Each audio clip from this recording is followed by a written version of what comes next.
Hello दोस्तों, स्वागत है आप सभी का अपने यूट्यूब चैनल एजुकेशन अड्डा पर। दोस्तों, मैं हूं मनीष शर्मा। आज के इस क्लास में कुछ नए तरीके, कुछ नए अंदाज में पढ़ेंगे गणित के सवाल जो एसएससी जीडी के प्रीवियस ईयर में सारे क्वेश्चन पूछे गए हैं। तो आज का क्लास बहुत ही ज़बरदस्त होने वाला है, तो बने रहिए मेरे साथ। 6400 रुपया की एक राशि पर 10% की वार्षिक दर से 2 वर्ष के चक्रवृद्धि ब्याज तथा साधारण ब्याज के मध्य अंतर क्या होगा। ठीक है, देखिए बहुत ही जबरदस्त तरीका बताएंगे।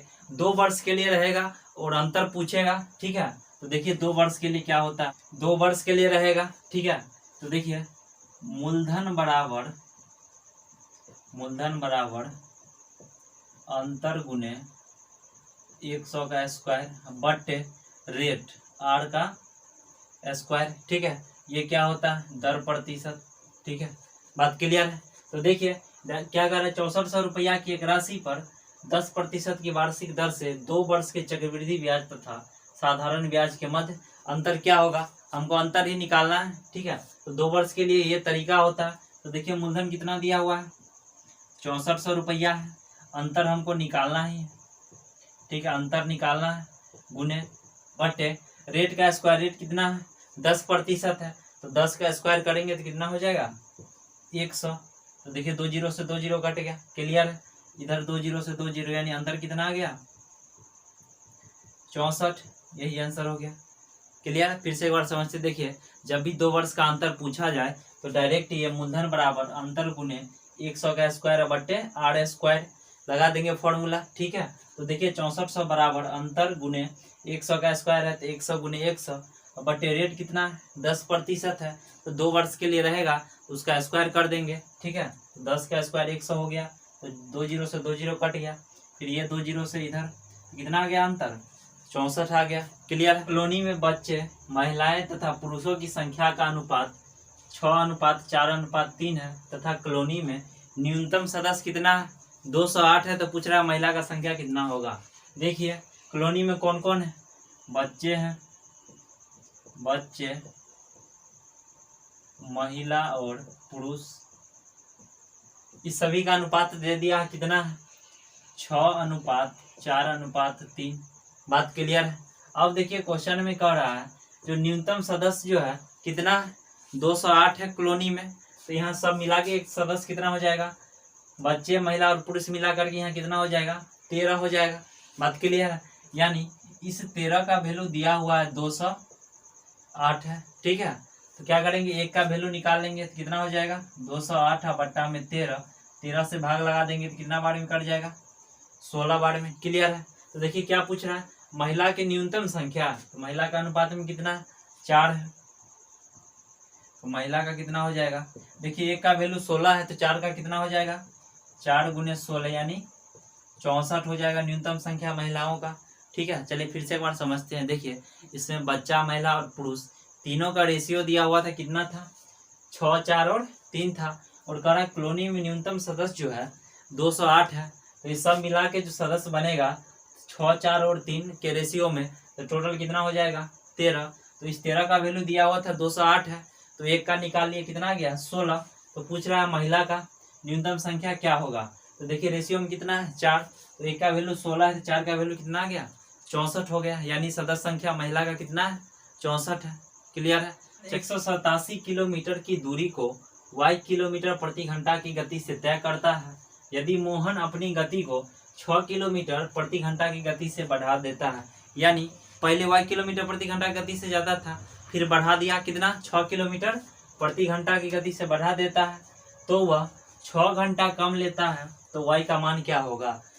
देखिए बहुत ही आसान क्वेश्चन है। ठीक है, इसको ऑप्शन से तुरंत मिनटों में कैसे इसको बनाते हैं, ठीक है, वो बताएंगे आज तरीका। देखिए क्या कर रहा है, 187 किलोमीटर है और y किलोमीटर प्रति घंटा की गति से तय करता है। ठीक है, फिर कह रहा है यदि मोहन अपनी गति को 6 किलोमीटर प्रति घंटा की गति से बढ़ा देता है, तो 6 घंटा कम समय लगता है। ठीक है, तो देखिए 6 घंटा कम समय लगता है। ठीक है, तो देखिए पहले दूरी कितना था, 187 किलोमीटर है और चाल कितना है, y किलोमीटर प्रति घंटा, तो समय बराबर क्या होता है, दूरी और बट्टा में चाल होता है।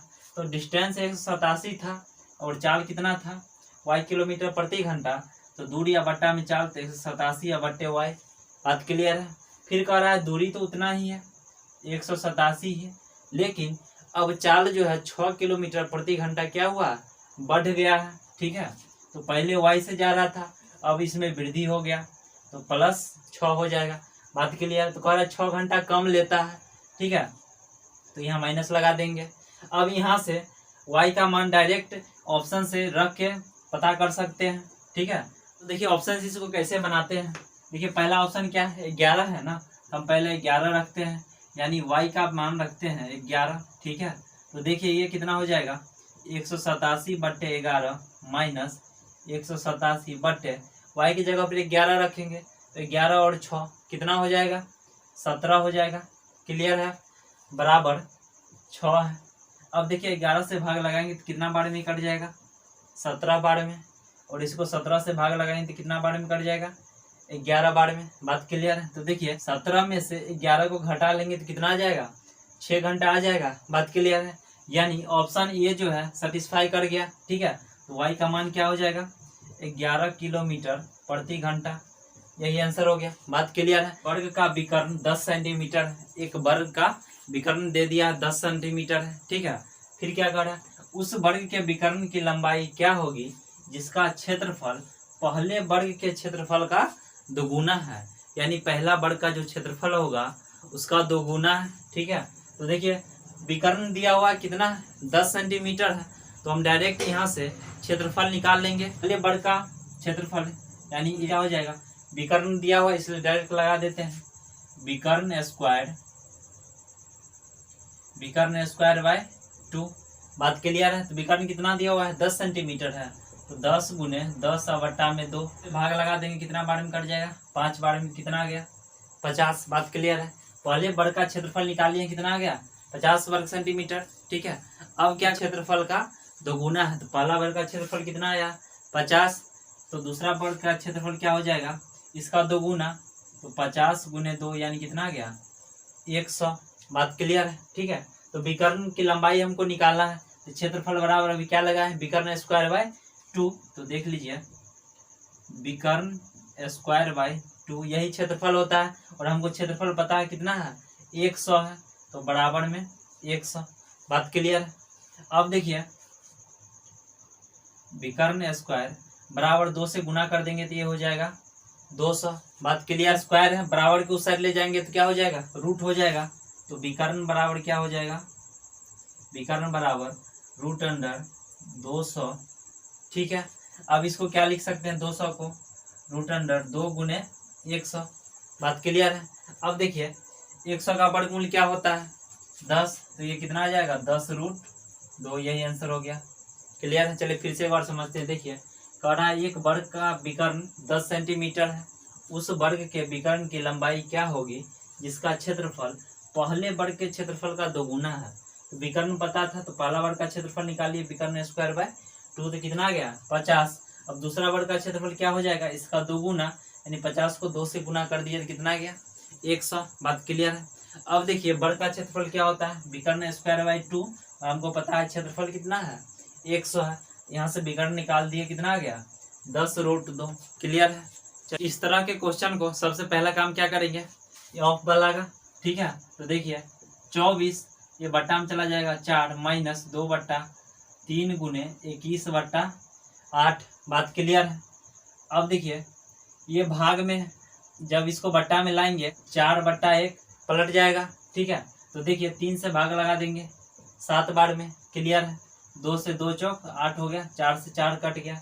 अब देखिए 4 से भाग लगा देंगे कितना बार में कटेगा 6 चौक 24 हो जाए, कितना बचा 6 माइनस 7 यानी कितना आ गया -1, यही आंसर हो गया। क्लियर है।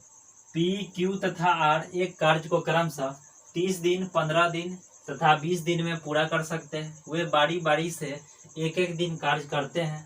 P पहले दिन कार्य करता है, फिर Q दूसरे दिन तथा R तीसरे दिन कार्य करता है, और वे इसी प्रकार कार्य करते हैं तो कार्य कितने दिन में पूरा हो जाएगा। ठीक है, देखिए बहुत ही आसान क्वेश्चन था। 3 आदमी है P, Q और R है। P कितना दिन में काम को करता है 30 दिन में, Q 15 दिन में और R 20 दिन में काम को करता है। बात क्लियर है। अब देखिए क्या कर रहा है, जो बारी बारी से काम करता है, यानी पहला दिन पी करेगा तो दूसरा दिन क्यू करेगा, फिर तीसरा दिन आर करेगा, इसी प्रकार फिर चौथा दिन पी स्टार्ट करेगा काम को, इसी प्रकार वो काम करते जाता है। तो कहता है काम कितना दिन में पूरा हो जाएगा। ठीक है, तो देखिए सबसे जबरदस्त तरीका बताएंगे। देखिए पी जो है काम कितना दिन में करता है, 30 दिन में काम करता है, और क्यू कितना दिन में करता है, 15 दिन में, आर कितना दिन में करता है, 20 दिन में। ठीक है, तो जब टाइम एंड वर्क पढ़ाए थे तो सबसे पहला काम इसमें क्या करना है, तीनों का एलसीएम ले लेना है। एलसीएम जो होता है वो टोटल वर्क यानी टोटल काम पता चल जाता है। तो देखिए 30, 15 और 20, इसका एलसीएम कितना हो जाएगा, टोटल वर्क हो जाएगा 60, यानी टोटल जो काम है वो कितना हो जाएगा, 60 होगा। बात क्लियर है, तो तीनों का एलसीएम 60 ले लिया है। अब देखिए टोटल काम कितना है, 60 का है 30 दिन में, एक दिन में कितना काम करेगा, पी जो है एक दिन में कितना काम करेगा, तो 60 में 30 से भाग लगा देंगे तो ये 2 काम करेगा। क्यू कितना काम करेगा, एक दिन में, 15 दिन में काम करता है तो एक दिन में काम कितना करेगा, टोटल काम 60 है तो 60 में भाग लगा देंगे तो ये 4 हो जाएगा। तो आर कितना, एक दिन आ जाएगा।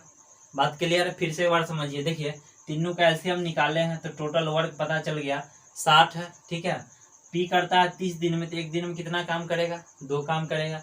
इसी प्रकार ये टोटल काम 15 दिन में करता है तो देखिए टोटल काम है कितना, 60 है, एक दिन में 4 काम करेगा और ये 3 काम करेगा।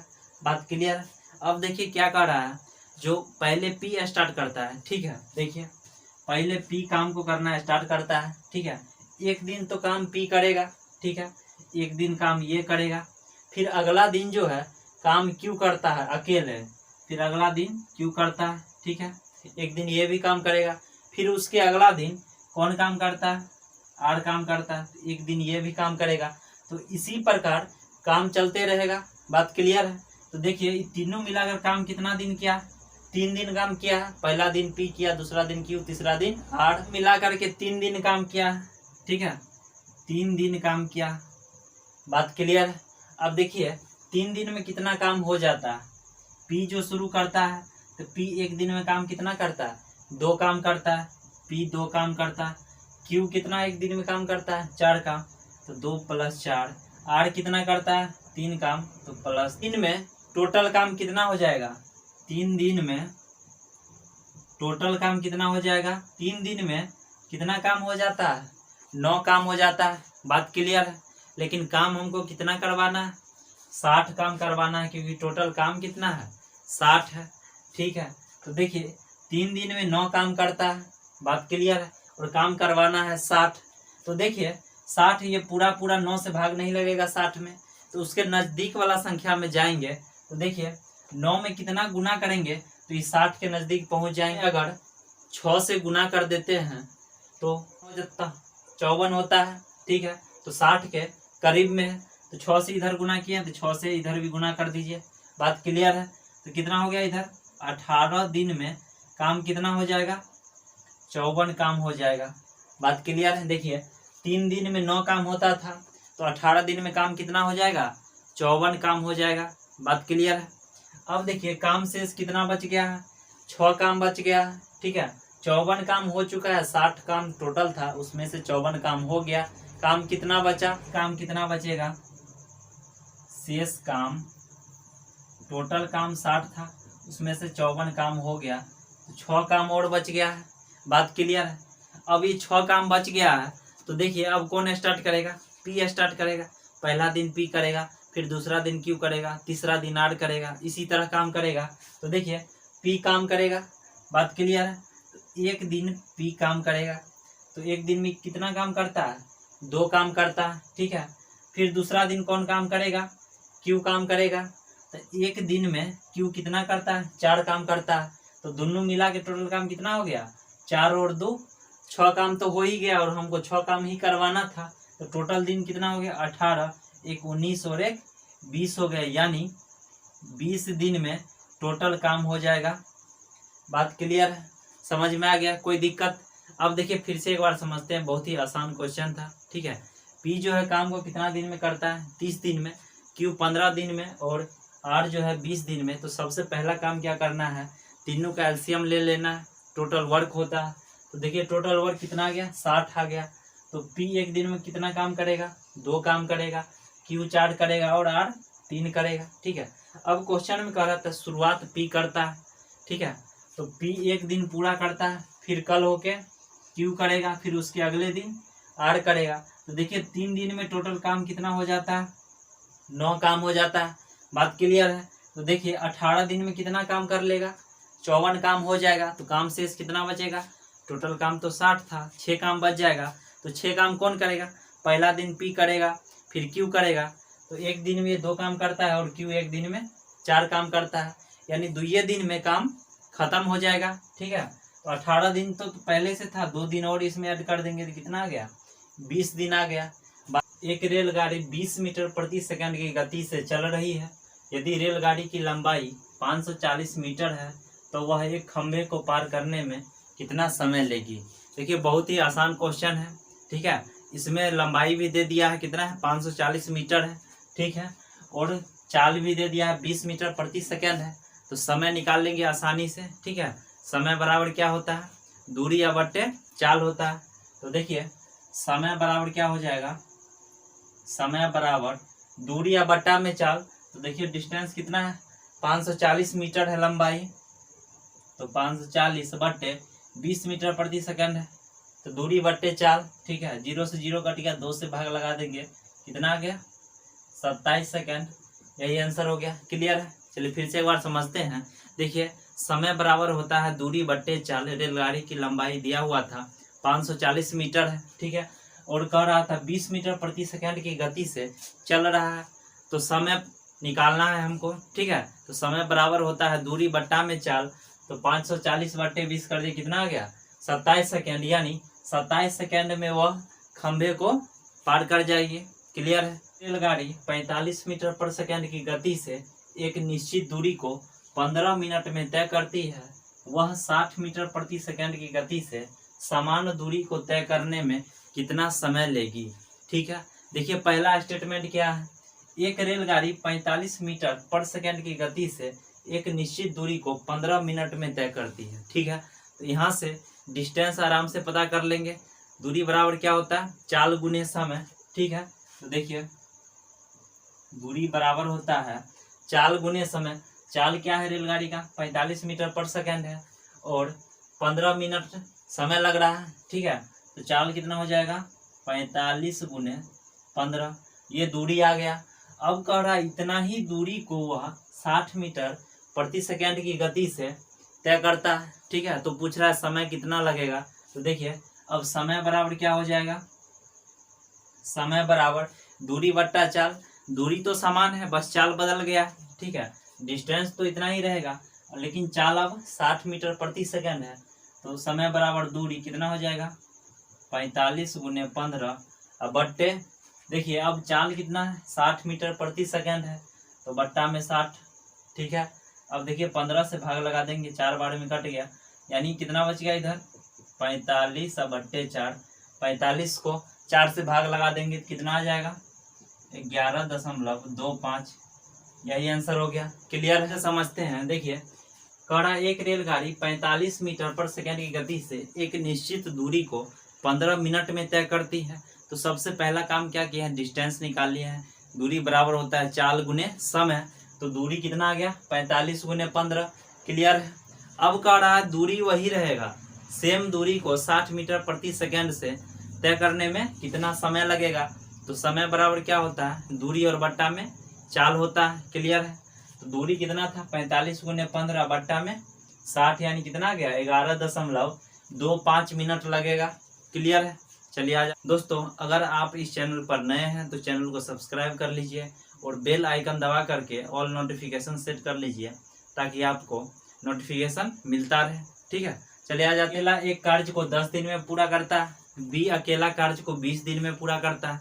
ठीक है, तो क्वेश्चन में कह रहा है दोनों मिलकर कुल कार्य का आधा कितना समय में कर देगा। ठीक है, देखिए काम पूरा नहीं करवाना है, इसमें क्या कर रहा है, आधा कितना दिन में पूरा कर सकता है, आधा काम ही करवाना है। ठीक है, देखिए टाइम एंड वर्क का बहुत ही अच्छा क्वेश्चन है। ठीक है, सबसे पहले दोनों का एलसीएम निकाल लेंगे, वही टोटल वर्क यानी टोटल काम हो जाता है। ठीक है, तो देखिए ए कितना दिन लगाता है, 10 दिन करता है, और बी अकेला काम को कितना दिन में करता है, 20 दिन में। बात क्लियर है, ए अकेला काम को 10 दिन में करता है और बी 20 दिन में करता है। ठीक है, तो सबसे पहला काम क्या करेंगे, दोनों का एलसीएम ले लेंगे। ठीक है, तो दोनों का एलसीएम ले लेंगे, 10 और 20 का कितना हो जाएगा, 20। बात क्लियर है। अब देखिए ये जो 20 आया है ये टोटल काम है। ठीक है, ये करता है 10 दिन में, एक दिन में कितना करेगा, 10 से भाग लगा देंगे यानी 2 काम करेगा। बात क्लियर है। बी अकेला 20 दिन में करता है तो एक दिन में कितना करेगा, तो भाग लगा देंगे तो कितना आ जाएगा, 1 काम। बात क्लियर है। अब देखिए टोटल काम कितना निकल गया है, 20 है, लेकिन कह रहा है कुल कार्य का आधा ही काम करवाना है।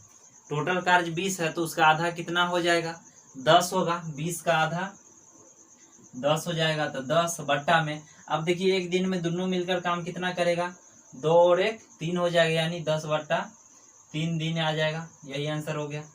क्लियर है। ठीक, फिर से एक बार समझते हैं। देखिए ये काम को 10 दिन में करता था, बी 20 दिन में। तो सबसे पहला काम किए हैं, दोनों का एलसीएम ले लिए हैं, तो कितना आ गया, 20। ये टोटल काम हो जाता है। ये 10 दिन में करता है, एक दिन में कितना करेगा, 2 काम करेगा, ये 1 काम करेगा। अब इसको टोटल काम नहीं करवाना है दोनों से, कह रहा है पूरा काम का आधा काम ही करवाना है, यानी 20 का आधा कितना होता है, 10 होता है, और दोनों मिलके एक दिन का काम कितना हो जाएगा, 2 और 1 3 होगा, तो 10 बट्टे 3 दिन आ जाएगा। क्लियर है। माध्य निकालने का बहुत सारा तरीका है। ठीक है, अगर सभी का अंतर जो है समान रहेगा तो क्या करेंगे, पहला संख्या और लास्ट संख्या को जोड़ के 2 से भाग लगा देंगे, फिर भी माध्य पता चल जाएगा। या फिर बीच वाला जो संख्या होता है वही क्या हो जाता है, माध्य हो जाता है। ठीक है, तो देखिए कह रहा है दिए गए आंकड़े का माध्य क्या होगा, तो देखिए 23, 24, 25, 26, 27, 28, 29, 30, 31 और 32, इसमें देखिए सभी का जो अंतर है, डिफरेंस सभी का समान है। क्लियर है। तो क्या करेंगे, माध्य बराबर क्या हो जाएगा, फर्स्ट प्लस लास्ट बट्टा में 2। ठीक है, तो पहला संख्या कौन सा है, 23 है, तो 23 प्लस, अब लास्ट वाला संख्या कौन सा है, 32 है, तो 23 प्लस 32 बट्टा 2 करेंगे। ठीक है, दोनों को जोड़ देंगे तो कितना आ जाएगा, 55 बट्टा 2। जब 55 में 2 से भाग लगा देंगे तो कितना आ जाएगा, 27.5। यही आंसर हो गया। बात क्लियर है। और एक बात ये भी बताया है, जो बीच वाला संख्या होता है वही माध्य हो जाता है जब अंतर जो है सभी का डिफरेंस समान रहेगा। देखिए इसमें डिफरेंस समान है। ठीक है, तो देखिए टोटल संख्या कितना, 1 2 3 4 5 6 7 8 9 10 गो है। ठीक है, तो देखिए 1 2 3 4 5, पांचवा संख्या ये 27 है, तो यहाँ पे बीच में जो है यहीं पे क्या होगा, यही माध्य हो जाएगा। क्लियर है। तो 27 के बाद 28 है, तो बीच में कितना होगा, 27.5। यही आंसर हो जाएगा। क्लियर है। ठीक है, चलिए आ जाते हैं अगले क्वेश्चन पर। ये आसान क्वेश्चन है। ठीक है, और इस तरह के क्वेश्चन हर एक शिफ्ट में भी पूछे गए हैं। ठीक है, तो देखिए सबसे पहले किसका काम करेंगे, ये ऑफ यानी ये जो का वाला है इसका काम करेंगे। ये कितना हो जाएगा, 5/4 गुने 12/5, 4/25 प्लस 1/2 गुने 3/4। बात क्लियर है। 4 गुने 12/5। ठीक है, अब देखिए बट्टा में आएगा तो संख्या पलट जाता हो, तो गुना में कितना हो जाएगा, 25/4 प्लस 1/2 गुने 3/4। बात क्लियर है। अब देखिए कितना हो जाएगा, 5 से 5 कट गया। ठीक है, 4 से भाग लगा देंगे, 3 बार में कट जाएगा। बात क्लियर है। तो 25 को 3 से गुना कर देंगे तो कितना हो जाएगा, 75/4 प्लस 3/4 को 2 से गुना करेंगे तो 8 हो जाएगा। बात क्लियर है। तो देखिए कितना हो जाएगा, दोनों का एलसीएम कितना होगा, 8 हो जाएगा। क्लियर है। अब देखिए 4 से भाग लगा के ऊपर वाला में गुना कर देंगे तो ये कितना हो जाएगा, 150 प्लस 3 यानी कितना आ गया, 153/8। यही आंसर हो गया। क्लियर है। 5 क्रमागत विषम संख्या का औसत दे दिया, कितना है, 17। ठीक है, तो पूछ रहा है उनमें से सबसे बड़ी संख्या क्या होगी। ठीक है, बहुत ही जबरदस्त तरीका बताएंगे जिससे आप इस क्वेश्चन को आसानी से बना सकते हैं बगैर पेन और आए हुए। ठीक है, तो देखिए क्या कर रहा है, 5 क्रमागत विषम संख्या का औसत क्या है, 17। ठीक है, औसत क्या होता है, औसत बराबर होता है योग बट्टा में संख्या, या फिर अगर लगातार रहे सबका अंतर जो है समान रहे तो बीच वाला जो संख्या होता है वही क्या हो जाता है, औसत होता है, ठीक है। तो देखिए क्रमागत है तो बी सी डी और ई, ठीक है। देखिए 5 क्रमागत मान लिए हैं, ए, उसके बाद बी सी डी और ई। अब देखिए इसमें जो बीच वाला होगा वही औसत हो जाता है, तो इसका औसत क्या होगा, देखिए औसत बीच में कौन सा है, सी है, औसत क्या हो जाएगा, सी होगा, यानी औसत कितना दिया हुआ था 17, तो ये बीच वाला ही औसत होगा 17। बात क्लियर है। अब पूछ रहा है उसमें सबसे बड़ी संख्या क्या होगा, तो देखिए 17 है, तो इसका अगला विषम संख्या कौन सा हो जाएगा, 19 हो जाएगा, क्लियर है। और इसका अगला क्या हो जाएगा, 21 हो जाएगा, ठीक है। यही आंसर हो गया, क्लियर। क्रमागत विषम संख्या का औसत कितना है, 17 है, तो सबसे बड़ी विषम संख्या पूछ रहा है, ठीक है। तो देखिए A B C D E मान लिया 5 क्रमागत विषम संख्या है, अभी जस्ट बताए हैं औसत क्या होता है, बीच वाला जो संख्या होता है वही हो जाता है औसत। तो देखिए इसका औसत क्या होगा, सी होगा, लेकिन इसमें कह रहा है विषम संख्या का औसत 17 है, यानी यहाँ पे जो बीच वाला संख्या है ये 17 ही औसत हो जाएगा, क्लियर है। तो अगला संख्या कौन सा होगा, 19, इसका अगला 21 हो जाएगा, तो सबसे बड़ी संख्या क्या होगा, 21 हो जाएगा, क्लियर। आज के लिए इतना ही रहने देते हैं, फिर मिलते हैं नेक्स्ट क्लास में। दोस्तों वीडियो पसंद आए तो लाइक शेयर और सब्सक्राइब जरूर कीजिए।